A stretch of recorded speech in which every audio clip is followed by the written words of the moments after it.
আসসালামু আলাইকুম বন্ধুরা, কেমন আছেন সবাই? আশা করি অবশ্যই ভালো আছেন। তো বন্ধুরা, যারা 2020 এবং 21 সালের যে করবর্ষ এর মধ্যে যারা রিটার্ন জমা দিবেন, আমরা সবাই জানি যে 30শে নভেম্বর হচ্ছে আয়কর রিটার্ন জমা দেওয়ার শেষ তারিখ। এর মধ্যে না দিলে নানা প্রকার আপনার বিরুদ্ধে জরিমানা এবং সুদও হতে পারে। তো এই জন্য সরকার এক পাতার এরকম খুবই সিম্পল সবার জন্য, যারা মোটামুটি যাদের জিরো রিটার্ন আছে, যে কোনো কারণবশত তারা যেটি করেছেন টিন সার্টিফিকেটটা করেছেন, তাদের জন্য এই রিটার্নটি নিজেরাই আপনারা তৈরি করে দিতে পারবেন। তো সর্বপ্রথম আমরা বেসিক কিছু আবার জেনে নিব যে এই জিরো রিটার্ন যারা দাখিল করবেন, অর্থাৎ যাদের করযোগ্য আয় নাই কিন্তু আপনি টিন সার্টিফিকেট করে নিয়েছেন, আপনি এই ফর্মের মাধ্যমে রিটার্ন দিতে পারবেন। এবং যেটি বলেছেন যে টিন সার্টিফিকেট আসতে কিন্তু কোনো আয় নেই, আপনি দিতে পারবেন। আপনার আয়টা 4 লক্ষ পর্যন্ত, তবে মোট সম্পত্তির পরিমাণ 40 লাখের বেশি না, তাহলে আপনি দিতে পারবেন। এখন এই 40 লাখ আসলে নির্ধারণ করা হয়েছে এই জন্য, যখনই আপনার সম্পত্তির পরিমাণ 40 লাখের বেশি হয়, তখন আপনার ছেলে মেয়ে, নাবালক যারা আছে এবং আপনার স্ত্রীর আয় ব্যয় দায় ভাগ সম্পূর্ণ রিটার্ন জমা দিতে হয়, এই জন্য এক পাতায় হয় না। তবে এই ফর্মে জমা দিতে গেলে যেটি হবে সেটি হচ্ছে যে আপনার যেটি থাকতে পারবে না, শহরে কোনো ইনভেস্টমেন্ট থাকতে পারবে না, ফ্লটে কোনো ইনভেস্টমেন্ট থাকতে পারবে না। যাই হোক, আমরা সর্বপ্রথম দেখি কিভাবে পূরণ করব। তো এক্ষেত্রে বলা হচ্ছে নেম। এক্ষেত্রে আপনি আপনার যে আইডি কার্ড অথবা এনআইডি তৈরি করেছেন অথবা টিন সার্টিফিকেটে যেরকম আপনার নাম আছে সেরকম আপনার নামটা দিয়ে দিবেন। আমি আমার নামটা লিখে দিচ্ছি, এটা এখানে আজিম উদ্দিন। খুবই সুন্দর করে বড় হাতের অক্ষরে লিখবেন। তারপর আপনার টিন সার্টিফিকেটের নাম্বারটা দিবেন। তো এখানে দেখুন আমার টিন সার্টিফিকেটের নাম্বারটি দেখতেই পাচ্ছেন, আমরা এই নাম্বারটি দিয়ে দিচ্ছি 730796118807। সাধারণ এটি 12 সংখ্যারই হয়ে থাকে। তারপর বলা হচ্ছে সার্কেল, এটি কোথায় পাবেন? এটি আপনার টিন সার্টিফিকেটেই লেখা থাকে। আমার এখানে লেখা আছে 1018। আর আপনার টেক্সট জোন আপনার সেখানে আপনি দেখতে পারবেন, আমি এখানে রংপুর দিচ্ছি যেহেতু আমার এখানে রংপুর লেখা আছে। তারপর লেখা আছে যে রেসিডেন্ট। তো এক্ষেত্রে আপনি যদি বাংলাদেশি হন বাংলাদেশি, আর যদি আপনি বাংলাদেশের বাইরে থাকেন তাহলে আপনি নন রেসিডেন্ট দিবেন। এর মধ্যে একটি কথা আছে যে আসলে নিবাসী আর অনিবাসী যেটা হয়, 1 বছরে যদি আপনি 182 দিনের কম বাংলাদেশে থাকেন তাহলে আপনি নন রেসিডেন্ট ঘরে টিক দিবেন, আর এর বেশি থাকলে রেসিডেন্টের ঘরে টিক দিবেন।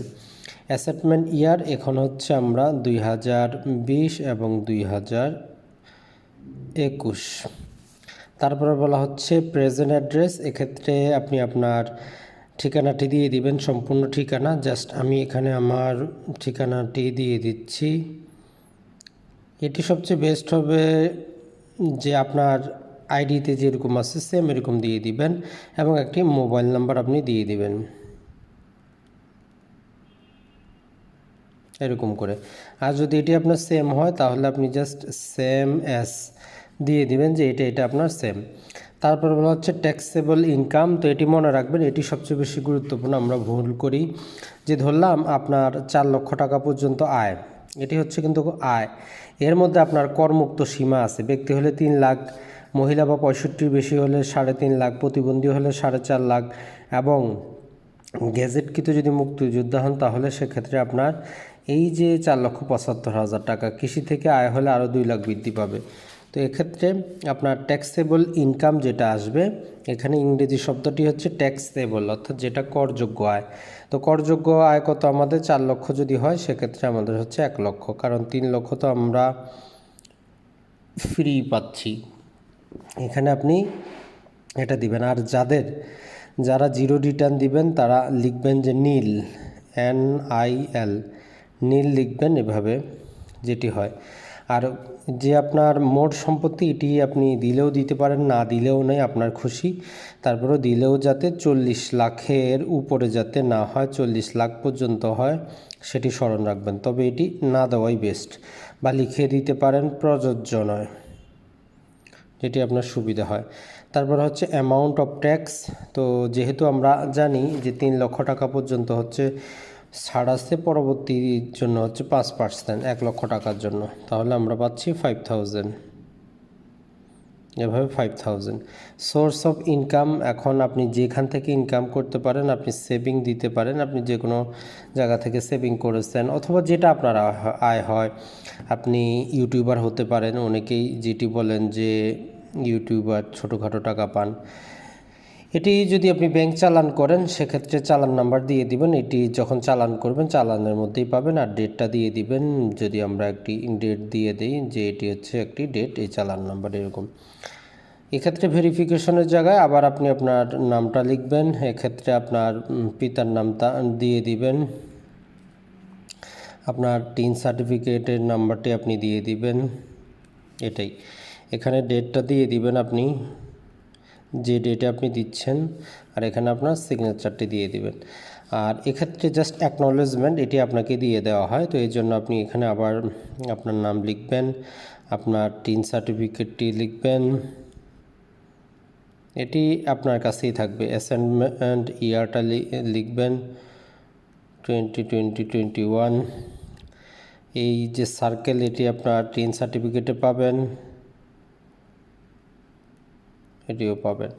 Income, taxable income just 1 lakh, amount of tax 5000, bank, mobile bank কোন ব্যাংকে দিলেন, চালান নাম্বার, এবং ওয়েলথা প্রযোজ্য নয় আপনি দিতে পারেন, এতটুকুই। এক্ষেত্রে আবার ডেটটি দিয়ে দিলেন আর এখানে সিগনেচার করে দিলেন, তাহলে এই পাতার কাজ শেষ। আর এখানে একটি আপনার পাসপোর্ট সাইজের ছবি আপনি পিন আপ অথবা আঠা দিয়ে লাগিয়ে দিবেন। আর অপর পৃষ্ঠায় আপনি সংযুক্তি লিখে এনআইডি, টিন এবং আপনার ছবি 3টি শব্দ লিখে দিবেন এবং এই ফটোকপি করে এনআইডিটা সংযুক্ত করে দিবেন, টিন সার্টিফিকেট সংযুক্ত করে দিবেন, আর ছবিটা আপনি এখানে দিয়ে দিবেন। তার পরবর্তীতে যদি আপনি যে আপনার 40 লাখ টাকা পর্যন্ত সেটা যদি দিতে চান, এক্ষেত্রে আপনি এখানে 1 2 3 রোমান হরফে অথবা যেভাবে আপনি লিখে দিতে পারেন যে আপনার বাড়ি আছে, আপনার আরও যা যা কিছু আছে, গোল্ড থাকতে পারে, সেভিং আছে, এই সমস্ত কিছু করে যাতে 40 লাখের কমে হয়। 40 লাখের বেশি হলে কিন্তু আবার আপনার এটা আবার প্রযোজ্য হবে না। তো আশা করি বন্ধুরা আপনারা বুঝতে পেরেছেন যে এক পাতার ফর্মটা আপনারা কিভাবে পূরণ করবেন। এটি যারা জিরো রিটার্ন দিবেন, যারা প্রবাসী আছেন, যাদের 4 লক্ষ টাকার কমে ইনকাম, তারা এটি প্রযোজ্য তাদের জন্য।